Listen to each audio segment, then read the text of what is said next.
ATP players somehow generate thousands of RPMs of topspin, but they use compact, efficient, controllable swings. And strikes like these are amazing, but the mechanics they use to perform them aren't just reserved for elite athletes, they're universal. You can do it too, and we've helped hundreds of players unlock levels of velocity and spin that seemed totally alien before. So let's talk about spin. First, we'll go over how to create it, but then we need to talk about making clean contact with topspin, because that can be a little tricky even though the pros make it look so trivial when they're hitting with topspin. The secret is what happens here, during the early part of the swing when the racket rolls backwards. So I'm going to give you 4 tips for mastering this part of the swing. And I'm going to show you something that Rafa does, which I highly recommend you consider copying.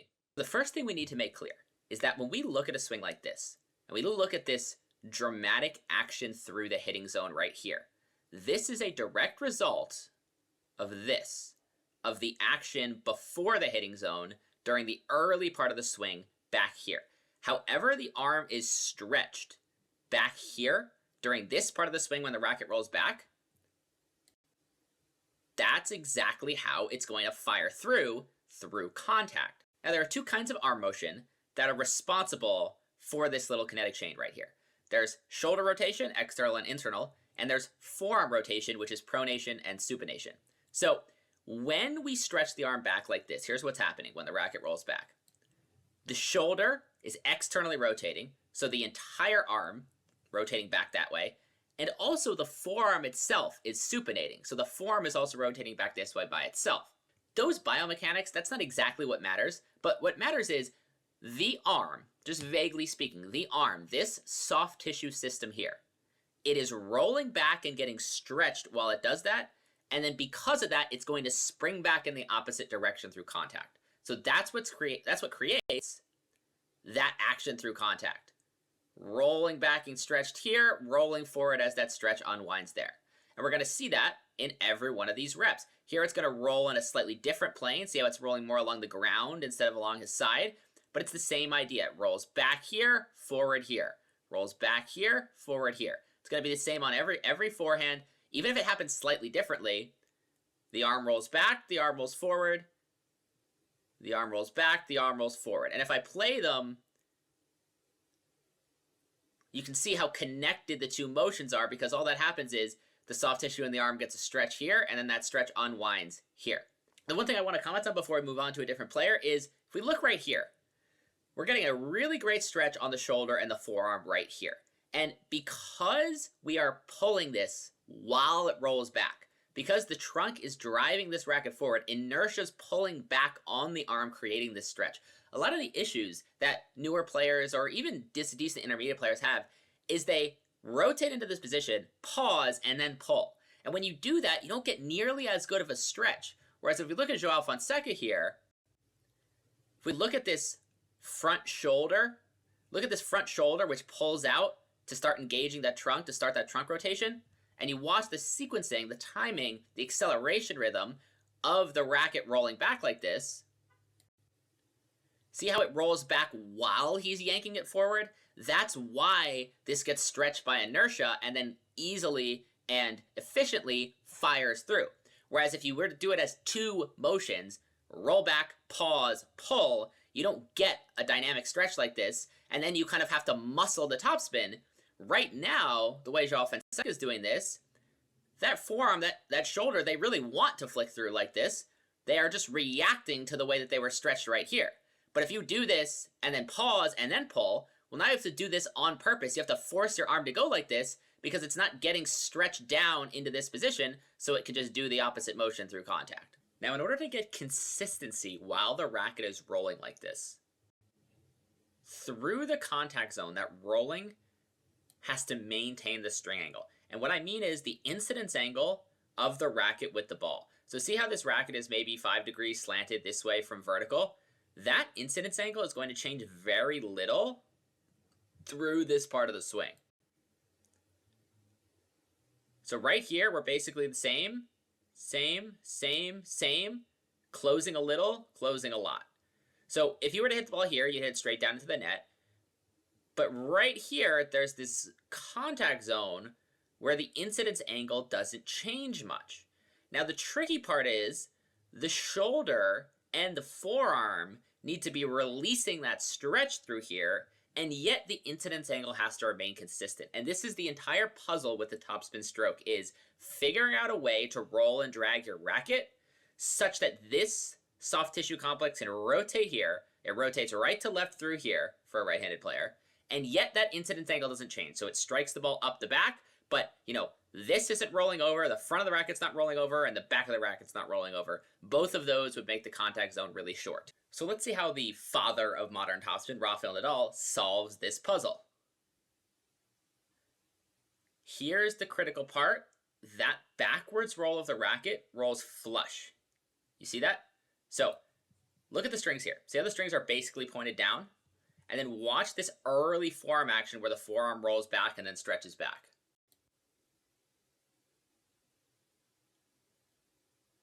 See that? See how the strings are down? And they're still down. They don't change at all. Now, they've started to change here because the shoulder is now rotating. We'll get to that in a second. But this is the part of the swing that I think a lot of people could benefit from copying, especially if you're in that phase where you're like, I kind of hit with a little topspin, but I'm trying to get more, is add a nice flush rollback of your forearm to your swing and work on it a little. So right there, this action stretches the forearm, but it stretches it in a way where it can just release through here, and it guarantees that your string angle is going to stay consistent. So that's what really combines these ideas of stretch and string angle maintenance, is rolling the racket back flush right here. Whatever you want your racket to do through here, however you want your arm to contract through here, you need to create an equal and opposite stretch back here. And through here, you need the racket to roll flush. See what happens when the ball hits Rafa's racket? See how his racket rolls over like that? So imagine if this were happening without the ball hitting it. Rafa's racket's doing this because the ball's hitting it, but imagine if this were happening without the ball hitting it. Then through here, there would only be a very tiny window where the string angle was correct and you could hit it. Instead, we need that racket to roll through with a consistent string angle. And so the stretch that lets that happen has to have a consistent string angle when we stretch it. So that's what's happening back here.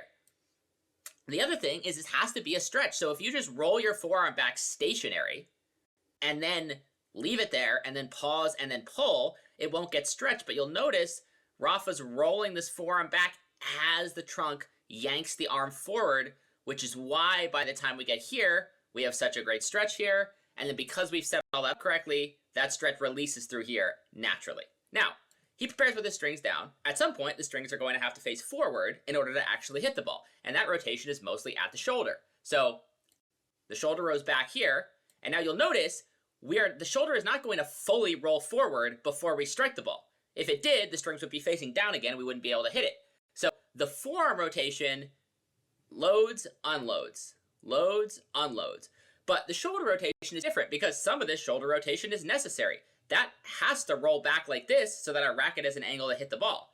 And so one of the things that determines your optimal contact point is you want to have your shoulder just start to unwind through contact. And this is the real key here, is you want to have that feeling of being able to release the shoulder. If you ever see an ATP player like accidentally probe the ball too far in front of them, and it looks like they have to kind of push it, and they just kind of push it back instead of being able to really swing at it, it's because you can't release the shoulder. If the ball were farther in front, you wouldn't be able to have stretch, fire, stretch, fire. Look, watch the bicep here, watch the shoulder. Stretch, unwind, stretch, unwind.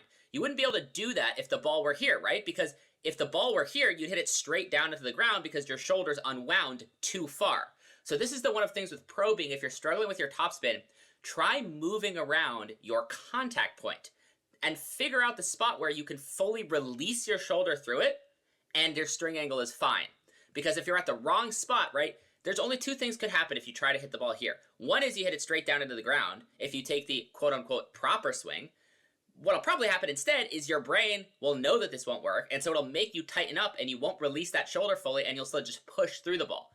And so what you have to do to fix that is probe the ball into here, and now your brain knows I can release the shoulder through this part of the swing and it won't mess up my string angle. Whereas this part of the swing, the string angle is completely closed if I release my shoulder earlier. So that's kind of the key here, and that's what Rafael Nadal does so well, is the way he uses his forearm and his shoulder, he's able to fully release both through his contact. The forearm because he rolls it flat like that in the back, and the shoulder because he contacts the ball right at the beginning of his internal shoulder rotation.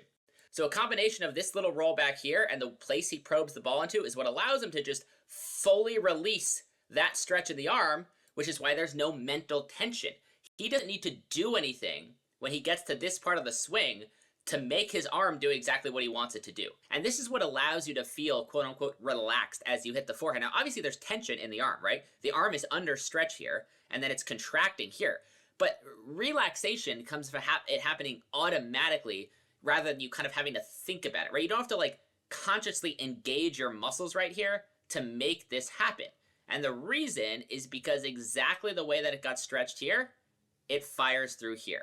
And then the last thing I want to point out, and this is something that I think I've gotten a little bit wrong in the past, is there is some backwards motion to this. So this is clearly being loaded by inertia, but you do still have to roll the racket backwards, at least somewhat on purpose. And this is a challenge as coaches, is we play tennis, and sometimes we do things subconsciously that we don't realize we're doing, and then the problem is if a student isn't doing it, we might not realize that. And I think I had this blind spot for a little while where if we watch this, right, it doesn't go back a lot, but it does go back. So look, it's like at the center of the door here. And now during the initial rolling phase, see how we've hit back to the door hinge here? So even though we are doing this while the racket drags forward, and even though the primary driver of this stretch is inertia while we drag it forward, you do need to experiment with rolling the racket back on purpose, at least to some degree during that early part of your swing. And how much you do that and then when you drag it is going to vary. That sequencing is going to vary a little bit for player to player, but what's universal is you're going to drag it while you roll it back. So you see, like, most of this rolling, there's a ton of racket velocity, acceleration and velocity during most of this rolling, which is why when we get to this max point of stretch of the arm, we have so much stretch because there's so much velocity dragging it forward, and then we can just fully let the shoulder and the arm release, which is why Rafa can relax so much and commit and never choke, because his swing doesn't require any mental input right here. There's no mental input here necessary to make this work. The exact way he stretched the racket is the exact way he can let it unwind. So now let's go over the Sinner's more unique swing, and I want to stress that as you start to get close to a real topspin swing, you need to let your intuition take over. So everything I'm saying about the arm rolling, all this stuff, this is to guide you into the right general area. But you're never going to be able to develop a swing like this without letting your intuition take over on court and simply, relaxing, if not physically, mentally relaxing. See the ball swing and calmly observe the result. Figure out how it felt off the string. Watch how it dips. See if you got your spin. And then just adjust and adjust. And part of the reason I'm making this video is that I want you to feel this. A lot of people feel this, right? They're kind of feeling this, right? They swing. How did that feel? They swing. How did that feel? But they may not be feeling this. And I want you to just pay attention to how this feels as well, and pay attention to how intricately connected these two things are. And the reason I say that is that Jannik's swing is a great example of a swing powered by intuition. I love explaining the swing with Rafa's swing, and if people are on the fence, having them copy Rafa's mechanics and lean towards that. But really, it's your brain and your subconscious that builds your swing. So we've got the same ideas here, but they're implemented differently. So with Jannik Sinner, first of all, we have this. We have this kind of angled wrist starting point.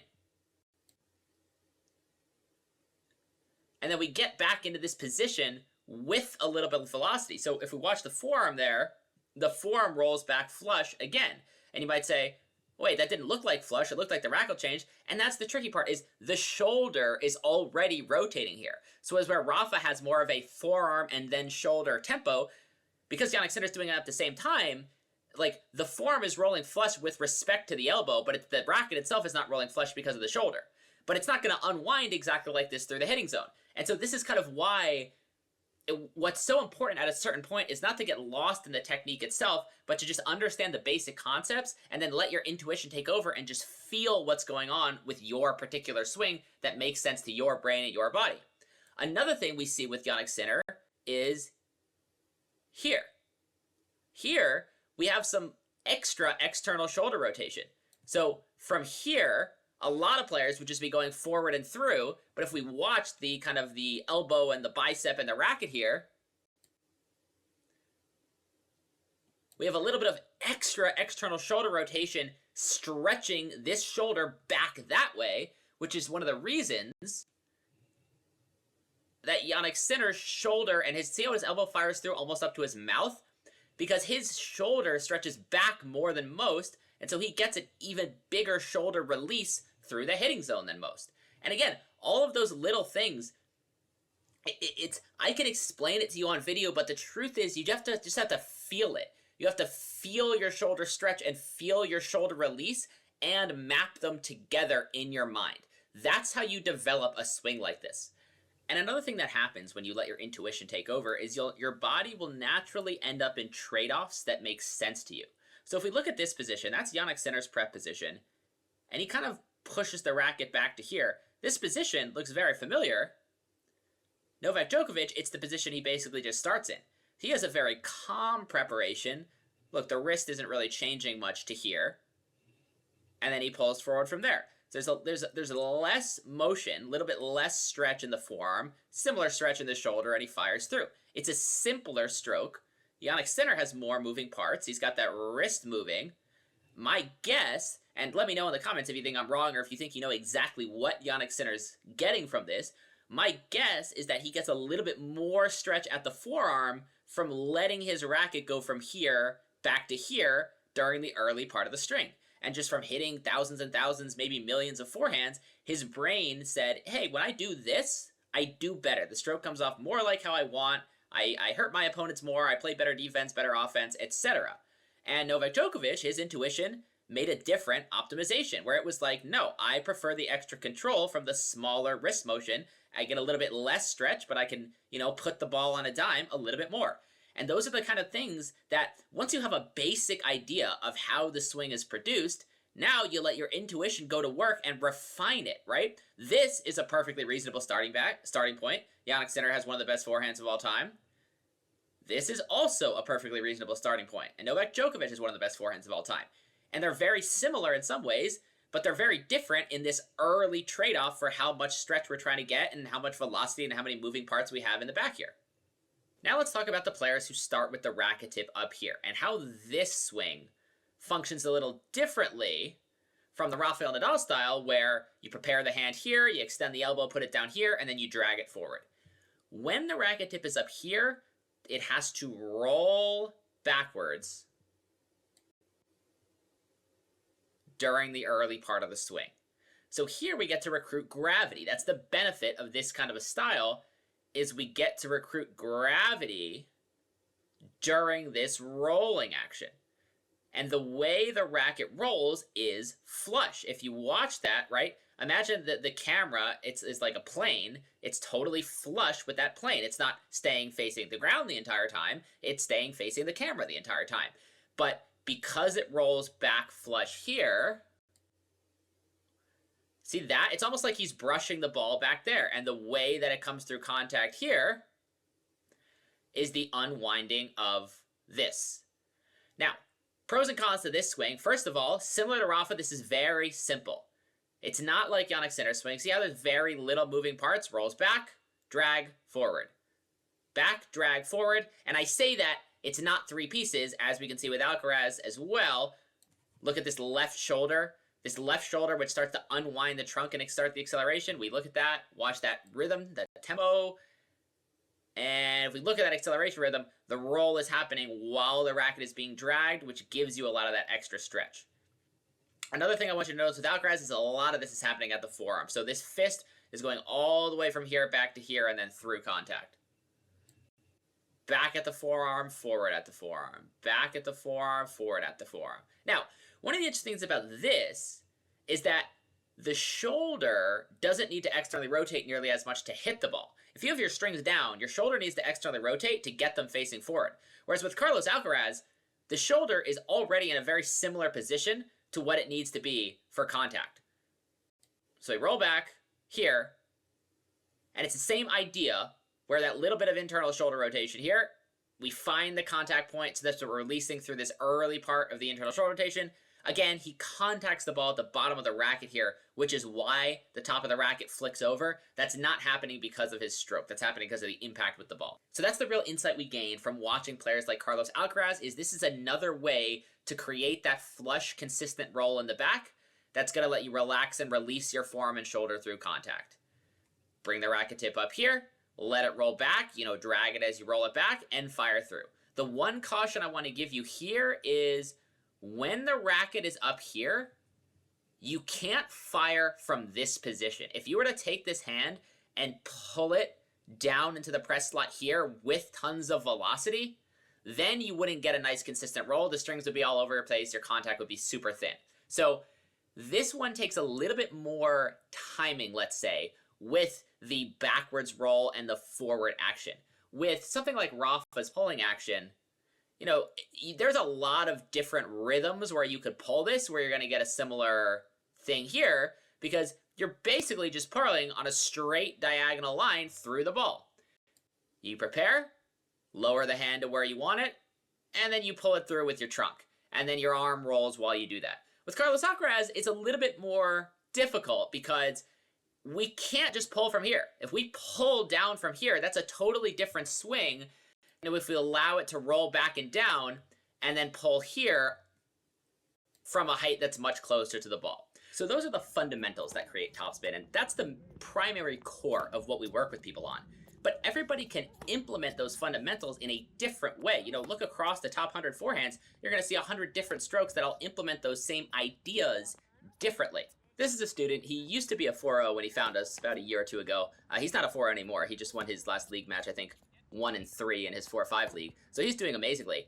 And if we look, for him, it's not the Rafa swing that's most intuitive. It's more of the Alcaraz style, where the racket rolls back and gets dragged forward. And so we're going to work within that when we work with you. Our forehand program, it's designed to put you in maximally kinesthetically stimulating environments. So it's designed to get you to be able to feel and sense these things on your own so that your own intuition can optimize your swing. And then, of course, we also periodically review your video, we watch your matches to make sure you're on track, and we can nudge you anywhere you might want to change your drills or change your training. So that link is in the description. You can read all this, and you can work with us. You can email us if you want to work on your specific swing. But for now, those overarching principles of topspin, we'll put them on the screen one more time. Work on those, try to feel it, let your intuition guide you. You're going to be able to rip the ball.